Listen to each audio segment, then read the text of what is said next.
किसान साथियों राम राम। आशा करता हूँ आप सब ठीक ठाक। साथियों, आज हम चर्चा करेंगे कॉटन की फसल के ऊपर। और कॉटन की फसल के ऊपर चर्चा करना इसलिए ज़रूरी है कि आप सभी को पता है कि कॉटन की फसल इन 2-3 वर्षों में घाटे का सौदा होती जा रही है। इसके कारण अत्यधिक बीमारियों का आना, इस पर मजदूरी का बहुत ज़्यादा खर्च हो जाना और इतने लंबे समय में ज़्यादातर पानी का बहुत ज़्यादा खर्चा होना इस फसल के मुख्य कारण दिखाई दे रहे हैं। साथियों, मैं आपको बता दूं कि अब की बार बहुत ज़्यादा गर्मी के कारण बहुत से किसानों की कॉटन की फसल, जो नरमा की फसल, तो जल भी गई थी और अब की बार बिजाई भी बहुत कम हुई है। और जानकारों का मानना है, जो आंकड़े लिख के आ रहे हैं, वो लगभग 30% तक कॉटन बेल्ट के अंदर बिजाई कम हुई है। हर एक किसान से मैंने बात की, दूर दूर से किसानों के साथ जुड़ा। उन्होंने बताया कि यदि पिछले साल 10 एकड़ में नरमा था तो अब की बार हमने 5 और 6 एकड़ में ही लगाया है, क्योंकि पिछले साल ना तो चुगाई वाले मिले हैं और नई गुलाबी सुंडी के ऊपर कतई कंट्रोल नहीं हुआ है। साथियों, गुलाबी सुंडी की रोकथाम के लिए तो मैंने इस चैनल के ऊपर अनेक तरह के वीडियो जो बनाकर डाल रखे हैं, वो आप निकाल कर सुन सकते हैं। उनसे लगभग 80% तक गुलाबी सुंडी का कंट्रोल होता है। परंतु जो खबर निकल के आई है उसके बारे में चर्चा करते हैं और मैं इसी तरह की खबर जो निकल के आ रही हैं उनके बारे में किसानों को समय पर जागरूक करने की भरपूर कोशिश करता हूं और समय से पहले आपको जो भी खबर होती है वो पहुंचाने की भी कोशिश करता हूं। इसीलिए आपसे विनय निवेदन करता हूं कि आप इस चैनल के साथ जुड़े, सब्सक्राइब करें और अपने दोस्तों तक हर एक बात को पहुंचाएं ताकि उन्हें भी इन सब बातों का पता चले। साथियों, एक मैसेज वायरल हो रहा है और उसमें कपड़ा मंत्री श्रीमान श्री गिरिराज जी का बयान बताया जा रहा है कि सरकार जो है कॉटन की फसल के ऊपर बहुत ज़्यादा चिंतित है और आगे आने वाले समय के अंदर कॉटन की नई वैरायटियां भारत के अंदर लॉन्च करने की कोशिश में है।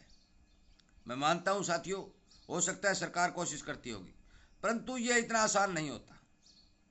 मैं आपको इस बात से आगाह करता हूं कि सरकार जब चाहेगी तो तब भी 3 वर्ष का समय लग जाएगा, क्योंकि अब तक तो सरकार ने कहीं भी किसी भी यूनिवर्सिटी के अंदर 3G हो चाहे 4G हो को ट्रायल भी नहीं लगाए। कपड़ा मंत्री के एक बयान देने से ही कतई कोई 3G या 4G लॉन्च नहीं होता। बीज आएगा, यूनिवर्सिटियाँ उसका ट्रायल लगाएंगी, कौन सी वैरायटी किस एरिया के अंदर कामयाब होती है उसके बारे में विचार करेंगी, उसको जांचा परखा जाएगा, उसके बाद में किसान को वो बीज दिया जाएगा।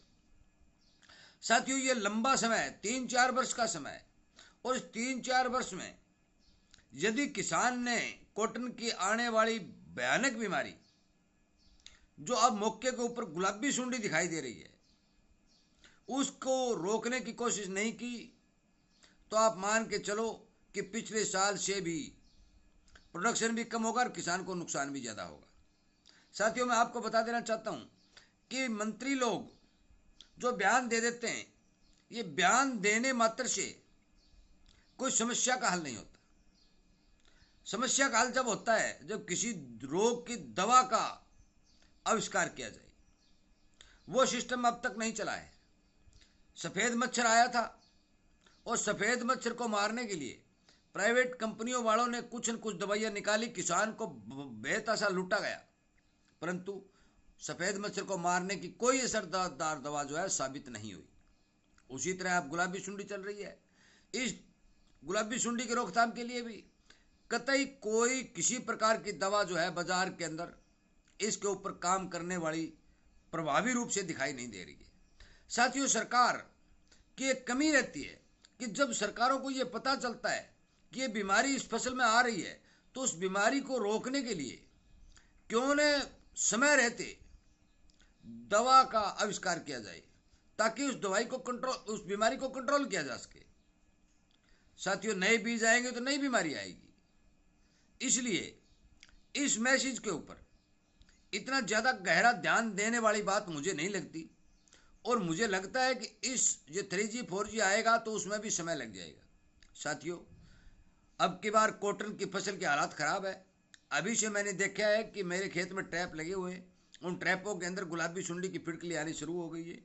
गुलाबी सुंडी का जनरेशन शुरू हो गया है, क्योंकि कॉटन बेल्ट के अंदर लगभग लगभग हर जगह बरसात हुई है, और बरसात का होना और उमस का बढ़ना ये गुलाबी सुंडी को जन्म देने वाला मौसम होता है। मैं बार बार आपको आगाह कर रहा हूँ, बार बार वीडियो के माध्यम से आपको जानकारी दे रहा हूँ। और इसकी रोकथाम के लिए इसी चैनल के ऊपर वीडियो बना बना कर डाल रहा हूँ। यदि उस हिसाब से आप काम करेंगे तो 3G 4G 5G जब आएगा तब आएगा, परंतु अब हमें 2G को बचाना है। तो आप उस काम में, उस 2G नरमा की फसल को बचाने में मुझे लगता है कि आप 70 और 80% तक कामयाब होंगे। यदि आप सही तरीके से जो मैंने वीडियो के माध्यम से आप तक पहुंचाया उस तरीके से काम करेंगे तो आपकी फसल जरूर बचेगी।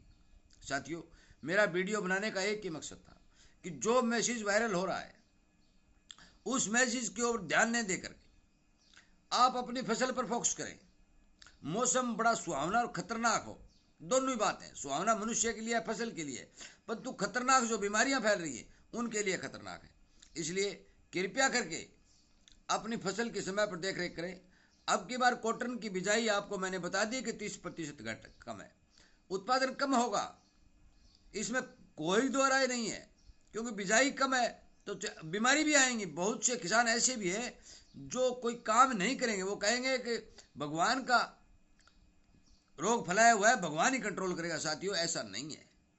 जो रोग आता है उसको कंट्रोल करना हमारी जिम्मेदारी बनती है। साथियों, अकेले परमात्मा के ऊपर रहना या किसी प्रकार की दवा का प्रयोग न करना, ये घाटे का सौदा पक्का होगा। इसलिए कृपया करके मेरी बात पर ध्यान दें, इग्नोर न करें। और जो वीडियो मैंने गुलाबी सुंडी की रोकथाम के लिए बनाए आप इस चैनल के ऊपर निकाल कर सुन लें और उनके हिसाब से आप काम करें ताकि आपकी गुलाबी सुंडी कंट्रोल हो सके। साथियों, मैं आपको बता देना चाहता हूं कि यदि किसान जागृत नहीं होगा, सावधान नहीं होगा, तो आने वाले समय में अनेक प्रकार की नई नई बीमारियां फसलों में देखने को मिलेंगी। और उनको काबू करने के लिए, उनको कंट्रोल करने के लिए किसान को भी नए नए तौर तरीके अपनाने पड़ेंगे।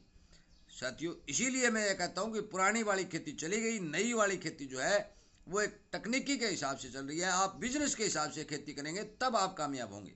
यदि अंधाधुंध खर्चा करेंगे तो आपका नुकसान हो जाएगा, और बिल्कुल ही खर्चा नहीं करेंगे तो आपको फसल नहीं होगी। इसलिए